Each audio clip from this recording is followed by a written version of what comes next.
Thank you Jesus, hallelujah. प्रभु यीशु मसीह में मेरे सभी बहन भाइयों को जय मसीह की। आप सबका स्वागत है जीवित परमेश्वर की जीवित हजूरी में। आज की इस वीडियो में हम परमेश्वर के पवित्र वचन को मेरी भविष्यवाणियों की पुस्तक में से पढ़ेंगे। आज का ये वचन परमेश्वर के दास प्रेरित अंकु यूसुफ नरूला जी के द्वारा लिखा गया है। इन वचनों में पवित्र बाइबल में से गहरे भेदों को बताया गया है और हमारा ये विश्वास है कि जब आप इन पवित्र वचनों को सुनेंगे तो इन पर मनन करने के द्वारा आप अपने जीवन में बड़ी टेस्टमनी को हासिल करेंगे। तो पूरे विश्वास के साथ इन पवित्र वचनों को पूरा सुने और प्रार्थनाओं को भी हमारे साथ करें। आज का सामर्थी वचन, परमेश्वर हमें किस तरह परखता है। जैसा कि परमेश्वर के पवित्र वचन यिर्मयाह 33 अध्याय उसके 3 वचन में लिखा है, मुझसे प्रार्थना कर और मैं तेरी सुनकर तुझे बड़ी बड़ी और कठिन बातें बताऊंगा जिन्हें तू अभी नहीं समझता। मेरे प्रियो, परमेश्वर ने कहा, मुझसे प्रार्थना कर और मैं तेरी सुनकर तुझे बड़ी बड़ी और कठिन बातें बताऊंगा। एक बार एक सेवक परमेश्वर से लड़ पड़ा क्योंकि उसकी सेवकाई में उस समय चंगाई नहीं हो रही थी। वह सेवक परमेश्वर से कहने लगा, परमेश्वर, मेरी सेवकाई में चंगाई क्यों नहीं हो रही है? दूसरी सेवकाई में कितनी चंगाई होती है। हम जानते हैं कि परमेश्वर इस धरती के ऊपर अपने आप कुछ नहीं करता, क्योंकि वह आपको और मुझे इस्तेमाल करता है। परमेश्वर ने जब उस सेवक को समझाया, अगर तू अपनी सेवकाई में चंगाई चाहता है तो तुझे अपने आप को मुझे पूरी तरह से देना होगा, क्योंकि जो कोई बर्तन जितना समर्पित होगा मैं उस बर्तन को उतना ही इस्तेमाल कर सकता हूँ।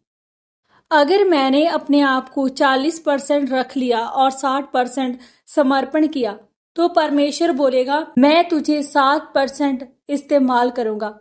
अगर तू अपना समर्पण 20% देगा तो तुझे 20% इस्तेमाल करूंगा। ऐसे बहुत से सेवक हैं जो पूरा समय सेवकाई नहीं करते। पूरा सप्ताह वो काम करते हैं, रविवार को प्रचार करते हैं, और वह सेवक परमेश्वर को जितना समर्पण देंगे परमेश्वर उनको उतना इस्तेमाल करता है। और जिस सेवक ने परमेश्वर से कहा था, परमेश्वर मेरी सेवकाई में चंगाई क्यों नहीं हो रही है, उस सेवक को परमेश्वर ने कहा, अगर मेरे द्वारा तेरे सेवकाई में चंगाई नहीं हो रही है तो ये मेरा कसूर नहीं है। तुझे मुझ में बढ़ना पड़ेगा और तुझे पूरी तरह से समर्पित होना पड़ेगा और तुझे उस तरह से चलना पड़ेगा जिस तरह से फिर चंगाई होगी। फिर उस सेवक को समझ आई। मेरे प्रियो, आप कई बार परमेश्वर से प्रश्न करते हैं कि परमेश्वर ऐसा क्यों हुआ? अगर तू जीवित है तो ऐसा क्यों हुआ? आपके दिमाग में ऐसे बहुत से प्रश्न हो सकते हैं। और कई बार आपको जब वचन का ज्ञान नहीं होता तो शैतान उस शक को, उस प्रश्न को प्रारंभ बिंदु बनाकर आपको परमेश्वर से दूर लेकर जाता है और फिर आपको परमेश्वर की उपस्थिति से दूर कर देता है। जब शक आता है तब प्रश्न आता है। जब चुनौतीपूर्ण स्थिति आती है तब आपके पास 2 चुनाव होते हैं। या तो आप परमेश्वर से हट जाओ या आप डॉक्टर पर विश्वास करो, या तो आप परमेश्वर में अड़े और खड़े रहो। और वही आपका चुनाव निर्धारित करेगा कि आप परमेश्वर में कितनी दूर जाएंगे। परमेश्वर आप पर कितना भरोसा रख सकता है। परमेश्वर आपको किस स्तर तक बढ़ा सकता है। परमेश्वर ने मुझे परखा है, सालों साल चंगाई ना देकर भी, बीमार रखकर भी। क्या मैं उसमें खड़ा रहता हूं कि नहीं, या भाग जाता हूं, या मेरी चंगाई परमेश्वर के प्रेम से बढ़कर है या नहीं? पवित्र बाइबल बताती है, अब्राहम स्थिर रहने वाले उस स्वर्गीय यरूशलेम की बाट जोहता था, क्योंकि जब दूतों ने उससे कहा, तेरी पत्नी को अगले साल बच्चा होगा, वह कहता है, छोड़ो, इस्माइल तेरी दृष्टि में बना रहे। यानी उसको ये विश्वास हो गया था कि अब मेरे बच्चा नहीं होगा। तो जो परमेश्वर ने कहा था कि मैं तुझे तेरा निज वंश दूंगा और वो तेरे वंश को बढ़ाएगा, इसका मतलब, और तब भी अब्राहम ने परमेश्वर की आराधना करनी नहीं छोड़ी, उसकी उपस्थिति नहीं छोड़ी, उसकी सेवा करनी नहीं छोड़ी। इसीलिए परमेश्वर उसको अपना मित्र कहता था। अगर आज किसी व्यक्ति का वीजा 1 बार, 2 बार, 3-4 बार रद्द हो जाए तो वो व्यक्ति परमेश्वर पर शक करने लगता है, क्योंकि उस व्यक्ति का विश्वास उसकी आशीष के ऊपर है।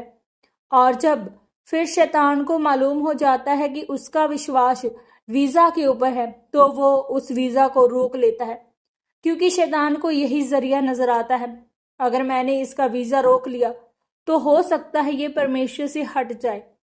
और जब आपने शैतान को यकीन दिलवा दिया कि आप किसी चीज को परमेश्वर से भी ज्यादा प्यार करते हो, तो वो उस चीज पर अटैक करने लगता है। वो आपकी सेहत हो, परिवार हो, कारोबार हो, वो कोई भी चीज हो। और जिस दिन शैतान को ये मालूम हो गया कि आप उस चीज से ज्यादा प्यार करते हैं, परमेश्वर से कम करते हैं, तो शैतान उस चीज को पकड़ लेता है। मेरे प्रियो, परमेश्वर ने कहा, जो कुछ तू मेरे लिए खोएगा मैं तुझे दूंगा, जो कुछ तू पाएगा मुझे छोड़कर वो तुझसे छीन लिया जाएगा। और आपके साथ शैतान लड़कर आपके आशीष को और परमेश्वर ने जो कुछ आपके लिए रखा है उसको छीनना चाहता है। और शैतान आपके खिलाफ हर संभव कोशिश करेगा, पाप से लेके, शक से लेकर, डर से लेकर हर हथियार इस्तेमाल करेगा। लेकिन परमेश्वर ने आपको भी हथियार दिए हैं, विश्वास की ढाल, वचन जो आत्मिक तलवार है। इसीलिए आपको वचन से जुड़े रहना है और प्रार्थना में लगे रहना है, ताकि जो परमेश्वर ने आपके लिए रखा है आपसे प्राप्त कर सके। आमीन। अंगीकार। सर्वशक्तिमान परमेश्वर, इस वचन के लिए मैं आपका धन्यवाद करती हूँ। परमेश्वर, मैं ये अंगीकार करती हूँ कि आज से मैं प्रार्थना करूंगी और बड़ी बड़ी कठिन बातें यहोवा से समझूंगी, ताकि मैं अपनी प्रार्थना के उत्तर को लेने पाऊं। आप मुझे अनुग्रह दें। प्रभु यीशु मसीह के पवित्र और सामर्थी नाम में हम मांगते हैं। आमीन, आमीन और आमीन। आज के इन पवित्र वचनों के पढ़े और सुने जाने के द्वारा और इन पर मनन करने के द्वारा परमेश्वर आप सबको बहुतायत से आशीषित करे। सबको जय मसीह की। God bless you all.